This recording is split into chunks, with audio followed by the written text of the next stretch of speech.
Today, I'll show you one simple and free way to check the possible hazards like flooding, earthquake, landslide sa property mo using Hazard Hunter PH. It's absolutely free and it's a multi-agency initiative led and funded by DOST.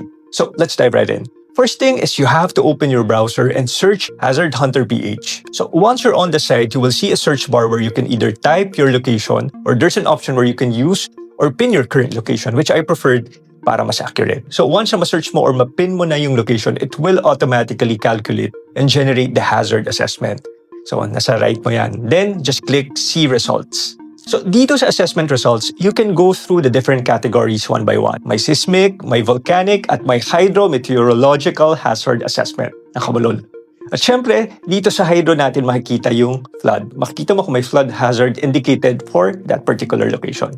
So first, let's check my hometown, Marikina. Dito we can see that it is highly susceptible. But since napakaswerte namin dito sa Marikina dahil malapit rin kami sa West Valley Fault, this website may recommendation na siya ng the nearest safe open space free from hazards like falling debris, power lines. As you can see, laki ng open space na malapit sa amin. So, sa mga hindi nakakaalam, some of the most exclusive villages in Metro Manila like White Plains, Green Meadows, and Loyola Grand Villas ay dadaanan ng West Valley Fault. So, I just pinned this location somewhere in Loyola Grand Villas. And it says, tarara, 1 meter away northeast of the fault system. Napakalapit. So, aside from baha, lindol, meron ding landslide. And some parts of Antipolo are known for landslide. So I just pinned this location in Upper Antipolo. And it says it's highly susceptible and there are inactive landslides present. And syempre, another hazard is volcanic hazard. And we can check Talisay, Batangas, medyo malapit sa Taal. And true enough, it is prone to volcanic tsunami and base surge. So yung base surge, ito yung buong lugar nyo wawalisin ng hot gas and steam galing sa volcan. And syempre, since we're an archipelago, we're also prone to tsunami. And lalayo pa ba tayo? Let's go to Navotas. Let's pin this area.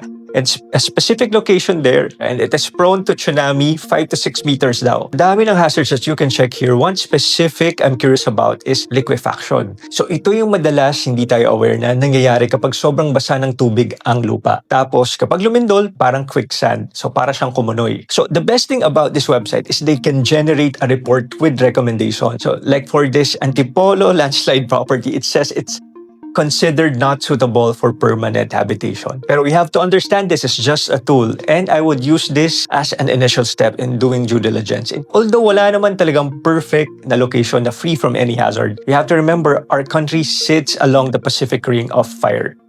Sana lang kasing handa tayo ng Japan kung pwede lang mangarap. Pero at least we have these tools to start with.